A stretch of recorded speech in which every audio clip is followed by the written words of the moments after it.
Good morning students. तो आज हम पढ़ेंगे glimpse of India 10th class का चैप्टर 5 है। इससे स्टोरी के 3 पार्ट हैं, जिसमें से फर्स्ट पार्ट है आ baker from Goa.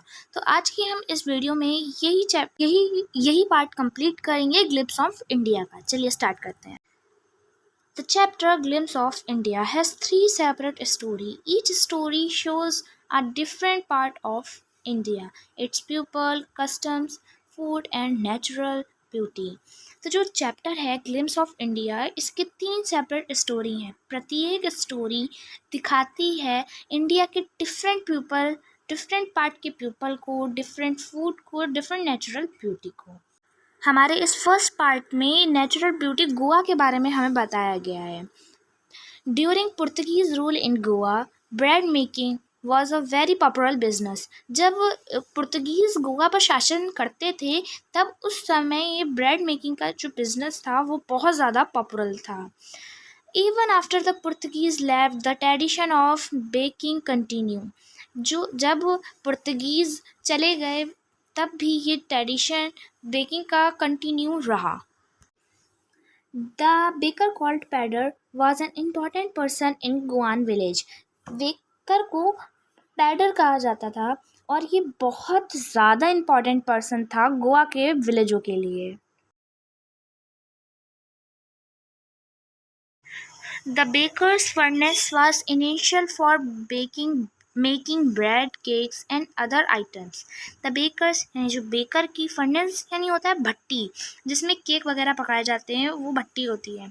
was initial मतलब होता है इम्पॉर्टेंट या महत्वपूर्ण, फॉर मेकिंग ब्रेड बनाने के लिए बहुत ज़्यादा ज़रूरी थी। केक और अदर आइटम्स और अन्य सामान बनाने में बहुत ज़्यादा ज़रूरी थी। People ate bread daily at breakfast and also needed it for festivals, marriage and other occasions. People bread को daily breakfast में खाते थे और उन्हें इसकी ज़रूरत festival marriage and other occasions में भी होती थी। Bread known as bowl with a most for festival like Christmas. जो स्वीट ब्रेड थी उसको बोल के नाम से जाना जाता था, जो बहुत ज़्यादा पॉपुलर थी क्रिसमस के लिए। Children loved the baker's visit because he brought goodies for them. They would run to greet him, climb on the bench or chair to reach the basket and try to eat loaves. जो बच्चे होते थे वो baker के आने से बहुत ज़्यादा खुश होते थे और खुशी से भागते हुए उसके पास जाते थे और वहाँ पे पड़ी किसी भी चेयर बेंच पर खड़े हो जाते थे, चढ़ जाते थे, जिससे कि वो उसकी बास्केट में रखे हुए लूव्स को खा सकें। The baker use to wear a long simple piece frock called कबाई इन ओल्ड। पुराने समय में जो बेकर जो लॉन्ग सिंपल पीस ऑफ जो फ्रॉक पहनता था उसको कबाई के नाम से जाना जाता था। The baker's profession showed his good physical condition. He had a bamboo stub called jingling bamboo and a huge basket. जो बेकर्स का जो प्रोफेशन था वो उनकी गुड इनकम को, गुड फिजिकल कंडीशन को दिखाता था। एक वहाँ के बेकर्स के पास एक बम्बू होता था जिसमें से झिंगलिंग की आवाज़ आती थी। तो ये बम्बू कुछ इस टाइप का दिखता था जो इस पिक्चर में दिखाया जा रहा है। ये उनके पास इस टाइप से बम्बू होता था और उसके ऊपर बास्केट रखी होती थी और इसी में घुंघरू बंधे होते थे, इसमें से झिंगलिंग की आवाज़ आती थी और बच्चे इसी आवाज़ को सुनकर उन्हें पता चल जाता था कि बेकर आ गया है और अब वो दौड़ कर जाते थे और वहाँ से उनकी बास्केट में से झाँक कर देखते थे और लोव्स वगैरह ले लेते थे।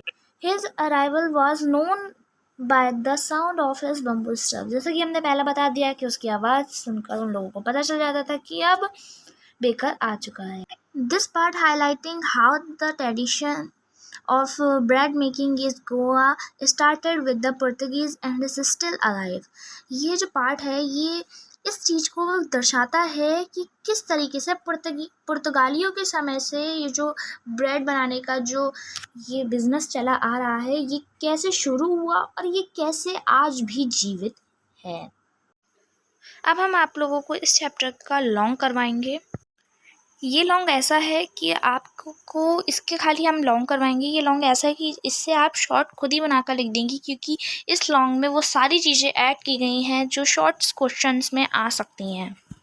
जैसे कि एक क्वेश्चन ये भी आ सकता है, why was the baker important in Goa life. Second, how did children to the baker's arrival, describe the baker's dress and situation in the village। आप इस टाइप से कुछ भी क्वेश्चन आ सकता है। उसके बारे में ये भी आ सकता है कि उसकी सोशल इम्पोर्टेंस के बारे में बताइए, उसका रोल बताइए, कुछ भी आ सकता है। तो इस लॉन्ग में और ऐसी चीज़ें ऐड की गई हैं और इस समरी में ऐसी चीज़ें ऐड की गई हैं जैसे कि आप लोग कुछ शॉर्ट्स बना के लिख देंगे, बस आप लोगों को खाली ये एक बार पढ़ने की ज़रूरत है। लास्ट में हमने कुछ कोटेशंस को भी ऐड किया है, जिससे कि आप लॉन्ग आंसर या शॉर्ट आंसर लिखने से पहले उसके ऊपर या फिर एंड में, जब शॉर्ट या लॉन्ग आंसर ख़त्म हो जाए उसके एंड में आप लोग मोटा मोटा थोड़ा सा हाईलाइट कर उसको अगर डाल देंगे तो काफ़ी अच्छा इंप्रेशन बनता है और नंबर स्किन करने में भी काफ़ी ज़्यादा आसानी रहती है। एग्जामिनर को लगता है कि हाँ, बच्चे ने बहुत ज़्यादा मेहनत की है, बहुत पढ़ा है। तो चलिए अब हम टाइम वेस्ट नहीं करते हैं और आगे अपना लॉन्ग स्टार्ट करते हैं। A baker from Goa. Introduction. The lesson, A Baker from Goa, written by Lucio Rodriguez, beautiful portrays Goan culture, especially the age-old Portuguese tradition of baking bread। ये जो लेसन है A Baker from Goa, ये ल्यूसियो रॉड्रिगीज द्वारा रचित है। इस chapter में इन्होंने गोवा के कल्चर के बारे में बताया है, स्पेशली पुराने पुर्तगीज़ के समय जो परंपरा चली आ रही है ब्रेड बनाने की, उसके बारे में इन्होंने बताया है। Role of the baker. Baker का role. The village baker was a familiar and friendly figure. जो विलेज बेकर थे उनका जो उनका चरित्र था वो बहुत ज़्यादा फैमिलियर एंड फ्रेंडली था। His arrival was announced by jing sound of his bamboo staff. जिनका जो बम्बू स्टफ था उनके इस बम्बू स्टफ में से जिंग की आवाज़ आती थी। Children run to him eagerly for bread bangles and sweet loaves. बच्चे भागते हुए आते थे ब्रेड बैंगल्स और स्वीट लोव्स लेने के लिए। Social importance. In a Goa village, the baker holds an important place in society. Bread has been an initial part of every occasion and everyday family life. Festivals, marriage, and treats were incomplete without bakery item. The baker remains a central figure of social life. Baker जो था, Goa village में जो baker होते थे, गोवा के village में जो baker होते थे वो बहुत ज़्यादा इम्पॉर्टेंट प्लेस था उनके गोवान सोसाइटी में। और जो ब्रेड थी वहाँ के बहुत महत्वपूर्ण भोज पदार्थ था। हर कोई भी मैरिज हो, फेस्टिवल हो या कुछ भी ओकेशन हो, वो बेकरी आइटम के बिना इनकम्प्लीट होता था। जो बेकर था वो वहाँ का सेंट्रल पार्ट, मतलब central figure of social life था वहाँ का। अब economic status. The bakers enjoyed a good income and respect. Their special rest Akabai and the bakers promptly physique called padder showed their prosperity। जो वहाँ के baker थे वो गुड इनकम इन्जॉय करते थे और रिस्पेक्टेड पर्सन होते थे वहाँ के बेकर। और जो वहाँ की ड्रेस होती थी उसको कबाई कहा जाता था। और जो बेकर होता था वो बहुत ज़्यादा मोटा होता था, मतलब फिजिकली बहुत ज़्यादा मोटा सा होता था और उसे पैडर कहा जाता था बेकर को। ये प्रॉस्पेरिटी दिखाते थे। अब conclusion. The baker was an important person in Goan society. Thus the village baker respected tradition, happiness and unity in Goan society. तो ये जो विलेज बेकर था ये बहुत ज़्यादा इंपॉर्टेंट पर्सन था गोवान सोसाइटी के लिए। और जो विलेज बेकर था ये respected tradition, happiness and unity in Goan society. अब कुछ यहाँ पे कोटेशंस हैं, जैसे कि the baker bread was not just a food, was an emotion, a feeling of warmth and comfort. इसका मतलब है कि जो बेकर की जो ब्रेड है वो एक खाली फूड ही नहीं है बल्कि वहाँ का एक इमोशन है, एक फीलिंग है।